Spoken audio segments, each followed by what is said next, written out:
Estoy depre. Usamos ese término cuando hablamos, cuando no nos entra la ropa, cuando pierde nuestro equipo deportivo favorito, cuando no podemos salir por algo, la usamos a esta frase así, estoy depre.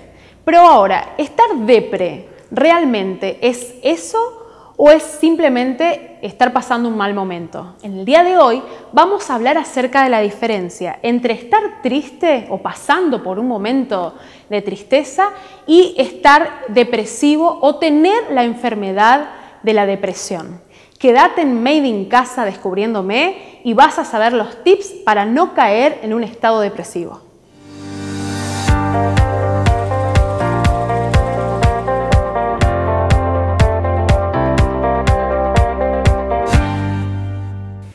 Tristeza no es igual que depresión. La tristeza es un síntoma de la depresión, pero uno cuando está triste puede seguir su vida de manera habitual, ¿sí? Uno puede ir a trabajar, puede inclusive salir, hacer la misma rutina que hace todos los días, solamente que tiene un bajón, ¿sí? Como que se siente triste. Es más, alguien que te conoce seguramente se va a dar cuenta que estás triste, tus ojos revelan cuando no estás pasando un buen momento. Se dice que los ojos son la ventana del alma. Entonces muchas veces estamos tristes y usamos, como decía en el principio, esa palabra de decir estoy depre. Pero bueno, la depresión es mucho más que estar triste.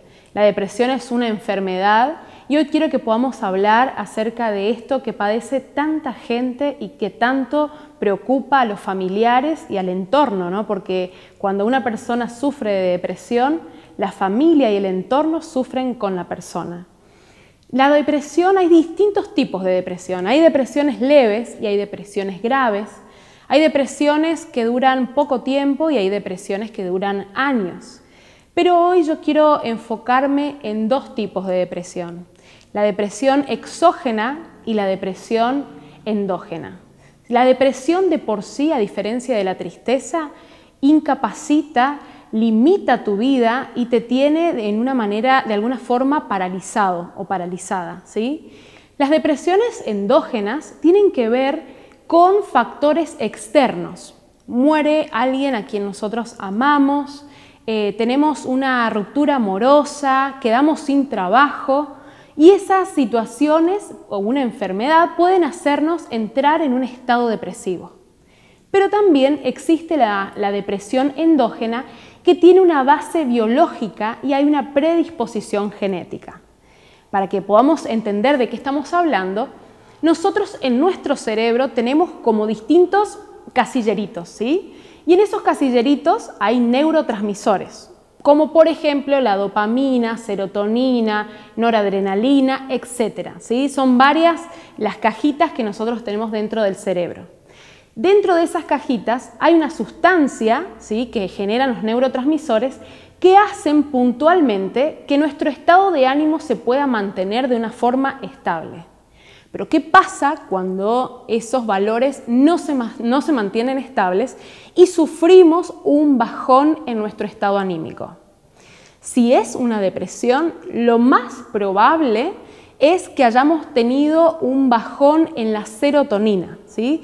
Y la serotonina es exactamente lo que hace que nuestro cerebro se mantenga con un buen estado de ánimo. Y cuando nosotros tenemos un bajón en la serotonina, empezamos a tener diferentes cosas que nos transforman en un círculo vicioso. Son nombres que parecen de señoras, pero en realidad tienen que ver con estados, ¿sí? En primer lugar, la abulia.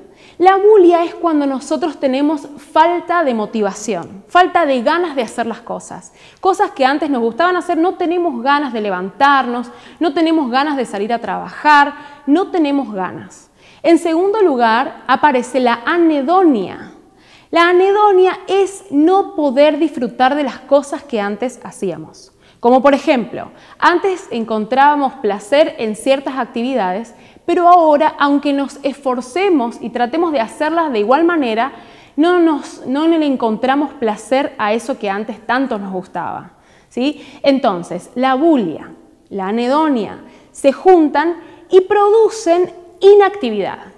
La inactividad es que cuando estamos paralizados, nos quedamos en nuestra cama, nos quedamos en nuestro sillón, no tenemos ganas de levantarnos.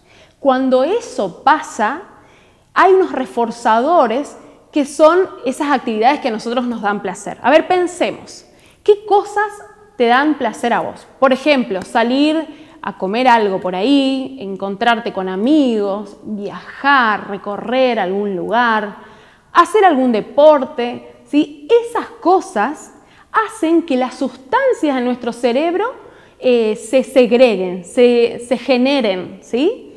En cambio, cuando nosotros permanecemos inactivos y dejamos de hacer cosas, nuestro cerebro no genera por consiguiente esa sustancia y hace que estemos en un estado depresivo. Al estar en inactividad, bajan esos reforzadores y volvemos al principio, ¿sí? Falta de motivación, falta de placer, inactividad. Entonces, ¿cómo rompemos con esto? ¿Cómo salimos de esto? Hay que salir cuanto antes de la inactividad. Pero mucha gente cae en el error de pensar que una persona depresiva está así porque quiere. La gente que está alrededor le da a veces más importancia a una enfermedad física que a una dolencia mental, ¿sí? Entonces, ¿qué le suelen decir a una persona que está con un estado depresivo? Dale, levántate arriba, vos podés, mirá a tus hijos, mirá tu casa, mirá lo que tenés, o si no tienen hijos, mirá, sos joven, tenés que salir adelante, como si la persona quisiera estar en ese estado. Ahora yo te pregunto, una persona que tiene cáncer, ¿quiere tener cáncer? ¿Le gusta tener cáncer? ¿Es su culpa que tiene cáncer? No. Lo mismo pasa con la depresión. La persona depresiva, pero no como un estado pasajero, sino que la persona que está enferma de depresión no tiene ganas de estar así. Entonces, la familia, la gente que está alrededor, las personas más cercanas, necesitan acompañar y contener, ¿sí? Y cuando yo hablaba entonces de cómo hacemos para que esa persona salga de la inactividad si la persona no tiene ganas, bueno, hay que consultar con los profesionales. En primer lugar, hay que ir a un profesional y que pueda diagnosticar qué tipo de depresión tenés. Si es una depresión leve, si estás en la primera etapa de la depresión, lo más probable es que con una terapia psicológica sea suficiente. Ahora, si estás en el estado depresivo, que te tiene todo el tiempo en cama, acostado, sin ganas de hacer nada, lo más probable es que tengamos que empezar con una terapia farmacológica, luego una terapia conductual y por último una terapia cognitiva. En primer lugar, la medicación nos va a regular. En segundo lugar, vamos a tener que obligarnos a hacer cosas que antes las hacíamos de manera natural. Y en tercer lugar, cambiar nuestra manera de pensar, como decimos siempre, para que pueda cambiar nuestra manera de vivir. Ahora, qué importante es saber los factores que nos pueden predisponer o los factores de riesgo para padecer esta enfermedad, ¿sí? Necesitamos saber qué cosas son las que pueden llevarnos a un estado depresivo para poder adelantarnos y no llegar hasta eso. En primer lugar, necesitamos tener en cuenta el nivel cognitivo, ¿sí? ¿Cómo pensamos? Se dice que a una persona, si le muestran 10 imágenes y 9 son positivas y una es negativa, la persona con tendencia depresiva se va a quedar o se va a acordar más de la figura negativa que de las 9 buenas. Lo mismo pasa en actividades que pueda llegar a hacer, ¿sí? Vos te encontrás con esa persona y le preguntás ¿qué tal estuvo? Estuvo lindo, pero faltó tal cosa, me pasó lo otro. O en el día le sucedieron cosas lindas, pero si se encuentra con otra persona se va a acordar de lo malo que le pasó. Después están esas personas que todo es una catástrofe. Es, ¡ah, cuidado! Y no, y si te vas, y si te pasa, y no. Y están buscando y esperando y seguramente se van a contagiar de algún virus, seguramente se van a enfermar, seguramente van a chocar, seguramente. Y están todo el tiempo pendientes de que algo malo les suceda. También otro de los factores que predisponen a la depresión tiene que ver con la educación. ¿Sí? Tiene que ver con cómo fuimos educados. Nos educamos en donde siempre en nuestra casa se habló de las desgracias, El tema de conversación era lo que no tenemos, lo que no nos alcanza, lo que pasó afuera, el que se murió. Y siempre nos remarcaron las cosas que nos salieron mal, lo que no hicimos bien, fueron duros, peyorativos con nosotros. Eso va a hacer que, obviamente, nuestra autoestima esté por el piso. ¿A qué cosas le dieron valor? ¿Era más importante el título que podamos alcanzar? ¿Era más importante la belleza externa que podamos tener? ¿Era más importante cuánto podíamos aspirar? ¿O a nuestra familia a qué le dieron más importancia? ¿Qué nos fueron enseñando? Bueno, si a nuestra familia lo más importante era que nuestro nombre antes tenga algo, como ser doctor, abogado, licenciado, si uno no logra, seguramente se siente frustrado, se siente que no es lo suficientemente bueno y eso ya es un factor que predispone. El tercer factor que puede predisponer es lo que dijimos anteriormente, que es el factor hereditario. Pero no te asustes. No significa que si en tu familia alguien tuvo depresión, necesariamente vos tengas que tener depresión o que estés esperando tener depresión. Sino que en cada familia luchamos y en cada familia hay ciertas patologías y ciertas cosas que uno puede ver que vienen, ¿no? Cuando uno va al médico, ¿qué es lo que te preguntan? Te dicen, contame de tu familia, ahí tenés antecedentes de enfermedades cardíacas, ¿cómo es tu familia? ¿Sí? Con respecto a la salud emocional pasa exactamente lo mismo. Si nosotros en nuestra familia tenemos antecedentes de suicidios, tenemos antecedentes de enfermedades mentales, de depresión, tenemos que poner cuidado, no dejar que uno llegue a ese extremo, sino que empezar desde lo más antes posible a cuidar nuestra manera de pensar. Y por último, pero no menos importante, es el nivel espiritual. Necesitamos saber que no somos autosuficientes, no podemos todos solos. Hay situaciones en las que necesitamos pedir ayuda de gente y hay otras de las que solamente Dios nos puede sacar. Hay un versículo bíblico que dice, mientras callé, envejecieron mis huesos. Hay cosas que necesitamos perdonar.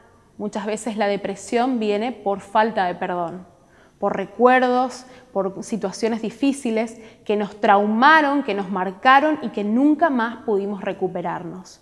Por eso es necesario revisar.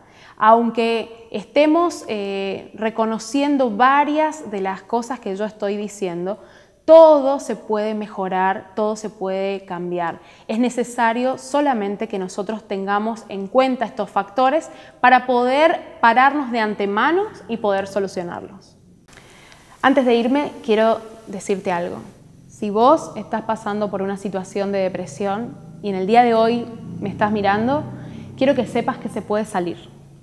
Hay cosas que necesitas hacer y no sé en qué estado estás, si estás pasando una situación simplemente de tristeza o si comenzás a sentir que tenés una angustia que te está paralizando.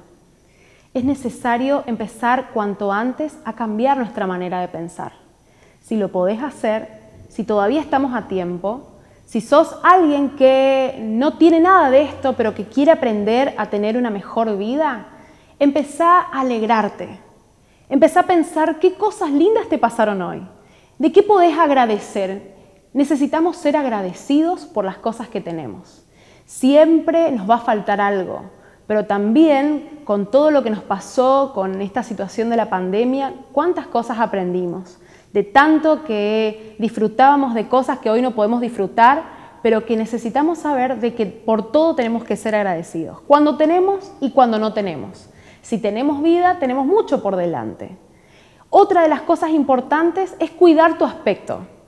Hay una señora famosa en la televisión que dicen, como te ven, te tratan, ¿sí?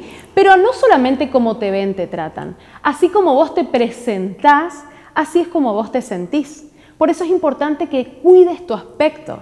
La persona depresiva no tiene ganas de bañarse, no tiene ganas de arreglarse. Por eso hay cosas que tenés que empezar a obligarte a hacerlas, a no dejar que eso te gane. hacer foco en las cosas positivas, hacer foco en lo que tenés, a tener proyectos para el futuro. Esas cosas de no quedarte en el pasado, en lo que no pudiste hacer, en lo que perdiste, el poder tener una mirada de fe, de esperanza a lo que viene por delante, son tips que te van a ayudar a no caer en un estado profundo de depresión. Es importante cuidar lo que dejamos entrar en nuestra mente, ya que lo que entra es después lo que nosotros empezamos a sentir y de esa manera nos comportamos. Por eso es importante cuidar mucho nuestros pensamientos. Necesitas cuidarte, necesitas amarte y necesitas pedir ayuda si te encontrás en una situación en la que solo no podés. Esto fue Made in Casa Descubriéndome. Me encantó haber compartido este día con vos. Gracias por quedarte hasta el final. No te olvides de suscribirte a los canales que tenemos, al mío, al de la iglesia. Y no te olvides también, si tenés alguna duda, alguna consulta, de buscarme en las redes sociales.